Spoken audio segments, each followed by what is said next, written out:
University మంచి భవిష్యత్తు కోసం తెలుగు విద్యార్థులు ఇష్టపడే యూనివర్సిటీ. కాల్ 9059052378 9059052379.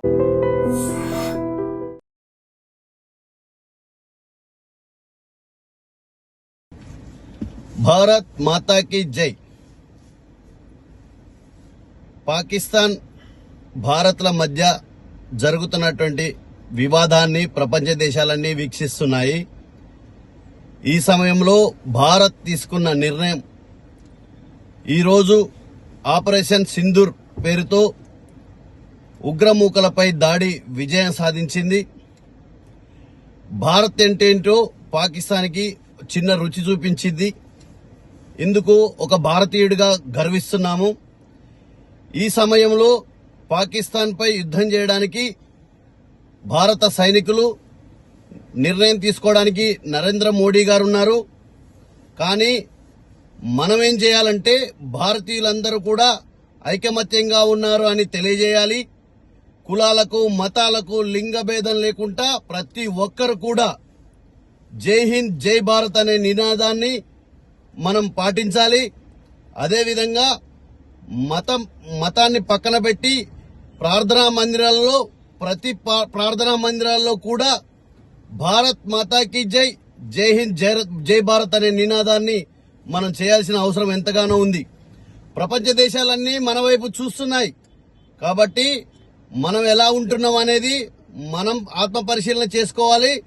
మన దేశంలో ఉండి మన పాకిస్తాన్కి జై అంటూ పాకిస్తాన్ వాళ్ళకి ఆశ్రయం కల్పిస్తున్న వారందరినీ కూడా మన చుట్టుపక్కల ఉన్న వాళ్ళని మనము ప్రభుత్వానికి పట్టించాల్సిన అవసరం ఎంతగానో ఉంది.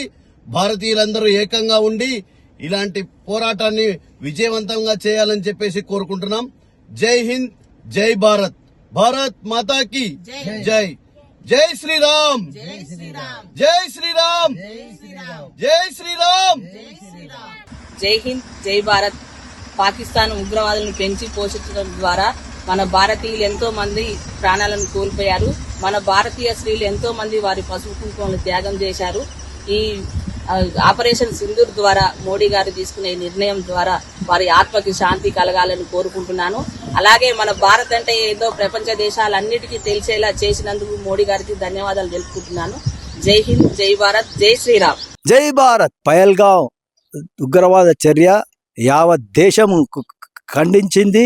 ఈ విషయమై ప్రధానమంత్రితో సహా రక్షణ మంత్రి ఉగ్రవాదపై తీవ్రమైన చర్యలు ఉంటాయని గతంలో ప్రకటించడం జరిగింది. భారత్ ఏ మాత్రము దొంగచాటు దెబ్బ తీయకుండా ఏది చెప్తే అదే చేస్తుంది. ఈ విషయమై గత రాత్రి తీవ్రవాద 9 శిబిరాలపై దాడి చేయడం జరిగింది. దాదాపు ఒక 100 మంది ఉగ్రవాదులు మరణించినట్టు వార్తలు వస్తున్నాయి. ఇవే కాక ఇంకా కూడా ఆ ఉగ్రవాద మూలాలను మొత్తం పెకిలించి ఈ భారతదేశానికి ఉగ్రవాద ముప్పు లేకుండా చేస్తారు మోడీ గారని ప్రజలు భావిస్తున్నారు. దీనికి యావత్ భారతదేశం అర్చిస్తుంది. పాకిస్తాన్ ఇప్పటికైనా ఉగ్రవాద కార్యక్రమం ఆపి శాంతియుత వాతావరణం నెలకొల్పాలని ప్రజలు భావిస్తున్నారు. ప్రజలందరూ సుఖ సంతోషాలతో ఉండాలి. ప్రజలు అందరూ కూడా ఈ విషయము అర్చిస్తున్నారు. దేశం యావత్తు ఖండించింది. ఈ విషయమై ప్రధానమంత్రులు సహా రక్షణ మంత్రి ఉగ్రవాద చర్యలపై తీవ్రంగా చర్యలుంటాయని వాళ్ళు చెప్తూనే ఉన్నారు. దాని తగ్గట్టే గత రాత్రి ఉగ్రవాద 9 స్థావరాలపై దాడి చేయడం జరిగింది. ఈ యొక్క దాడికి యావత్ భారతదేశం గర్విస్తుంది. ఇంకా ఉగ్రవాద స్థావరాలు ఉంటే వాటిని పెకిలివేయవలసిందిగా యావత్ భారత ప్రజలు కోరుకుంటున్నారు. జై భారత్. మనోళ్ళని టూరిస్టులను 20 మందిని వేసిన తీవ్ర ఉగ్రవాదులను మన మోడీ 100 మంది చేసినట్టు తెలుస్తుంది. 100 మందిని కాదు, ఒక్క నోటుగా ఉండకుండా చేయాలి.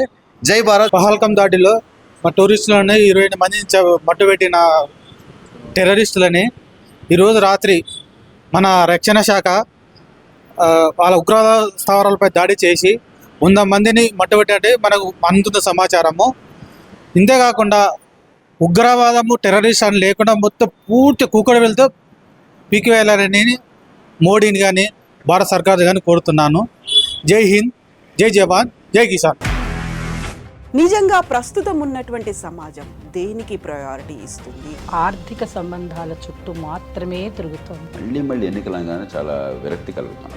మంచి అనిపిస్తుంది కదా, లేడీస్ కూడా ఛాలెంజింగ్ జాబ్స్ చేసినప్పుడు చాలా బాగుంటది. ట్రాఫిక్ అసిస్టెంట్స్ గా నియమించిన ట్రాన్స్జెండర్స్ అందరితో సాల్యూట్ చేయించుకుంటున్నారు. ఫుడ్ డెలివరీ ఇవ్వటానికి వెళ్ళినటువంటి డెలివరీ బాయ్ అనిల్ పై కళ్ళ ముందు పెళ్ళండి